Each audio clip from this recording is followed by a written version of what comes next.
out right now. Yeah, that we've got a ways to go to figure that out, which obviously can be positive, but it can be negative. It can be confusing. But I guess we're selling out at this point to continue to evaluate and not make long-term determinations as to who we think should play the most on every given night, right? I mean, because it could be different guys on different nights as we continue to watch these guys develop. Not only develop individually, but develop with one another. So we change teams every day in practice. Most drills we're changing teams. We might change within a practice 2 or 3 different times. Certain guys consistently, in all honesty, have probably separated themselves. Just a few, but after that, there's a lot of parity.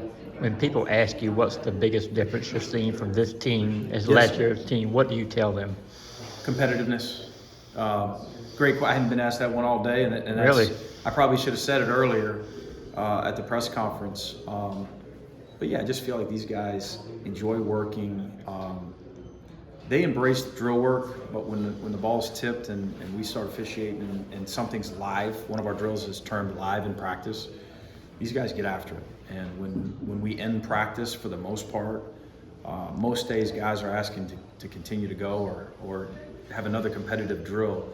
Those are good signs. Is that something that permeates throughout the entire team? Is there 2 or 3, maybe 4 guys who that kind of does, and the rest of them kind of feed off of that? Or I would say it's pretty consistent throughout. If there are 4 or 5 guys that epitomize that the most, and it does permeate after those guys, I think it spreads. But Deloach, Thomason, Moncrief, Melendez, Sunahara, I mean, those guys, they love to compete. Demery, Kane, they enjoy competing with one another. The decision to bring Justin and Noah today, Yeah. What about those 2 guys have stood out to you, and how much of a chemistry can you sense between those 2, given that they know each other?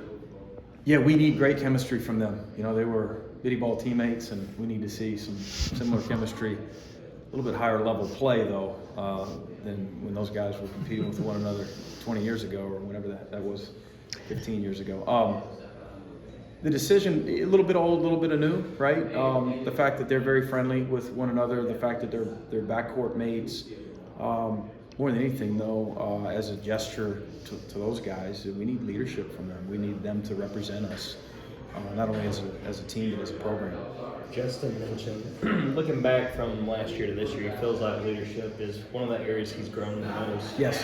Have you sort of seen that show up from Justin, just how he's kind of taken on the leadership role? I think Noah has rubbed off a little bit. I think Noah's got elite leadership qualities. He's representing our program with some of those SEC leadership opportunities. I asked him as we landed, have you been to Birmingham? He said, yeah, Coach, I've been up here for some of those leadership conferences. As a reminder, I'd forgotten. But he's got great characteristics along those lines, and I think it's rubbed off with some of the other guys, returners, especially the young guys. But Justin's grown, been more consistent daily in practice. He's strung together a bunch of good practices, learned how to pick his spots, when to be vocal, and when to lead by example.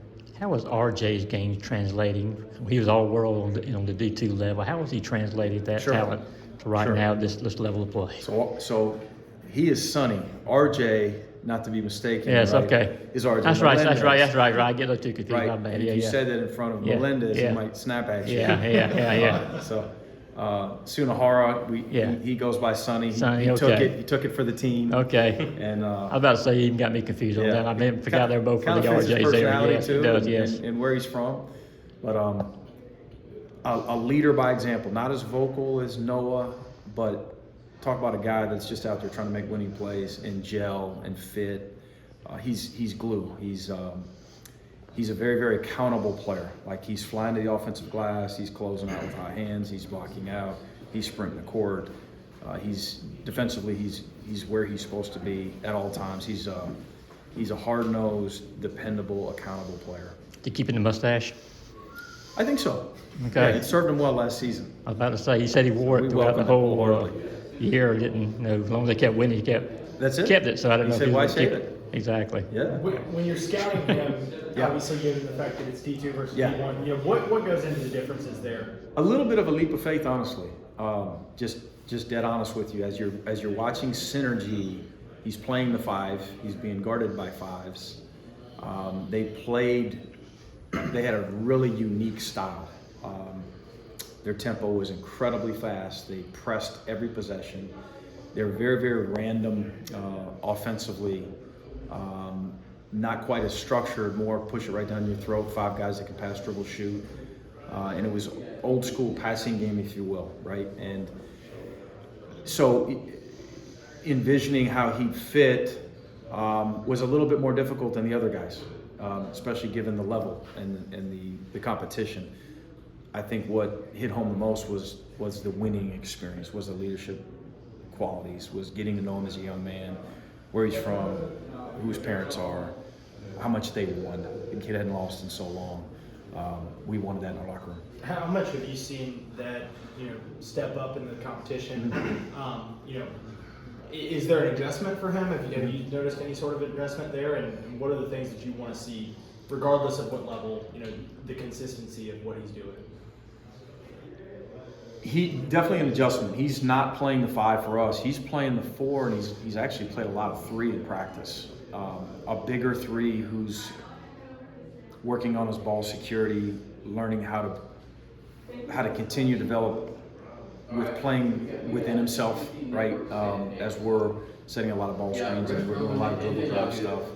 He's a guy that's learned how to save his bounce and pick his spots with doing some of those things. But he brings the competitive nature and he brings his ability to crash the offensive glass and run the court. Immediately, those things carry over pretty easily for him. And his ability to defend multiple positions. He'll guard more on the perimeter here in the SEC, but I think he's got the capability of doing so. When we talked to Justin, he talked about a lot of emotion at practice. It kind of goes to the competitiveness that you saw. Yeah. What have you just seen as far as sort of that competitive nature in these practices, and what needs to be done just to kind of channel that and use it the right way? Continue to address it, right? Continue to talk about it when it's happening, right? And also in times when emotions have calmed, in the locker room before practice, after practice, nights before game. I mean, it's something with a competitive team. I'd rather have this problem by a landslide, right? Having to calm your guys down at times and continue to preach to these guys that it's okay to have emotions. You need more positive emotions than negative emotions, and even positive emotions. We've got to get back to level-headedness, right, where we can move on to the next play. But we can't be so emotional. The uptick in non-conference competition, obviously, you didn't inherit any of this, I guess, aside from Georgia Tech. Yeah. What went into the decision to make that jump up, and what do you think you can learn from the team? Confident in our guys' abilities and in our program's ability to be more competitive this year. Wanted to give our guys a chance to compete against the best, give our guys a better chance for postseason opportunities. And ultimately, we know that this is what our fan base wants as well. I mean, we want to grow this program. And in year 1, we played a pretty weak non-conference schedule. We just did. And not that it's the strongest in our league this year, but it's significantly stronger, and we want to continue to make it stronger every year.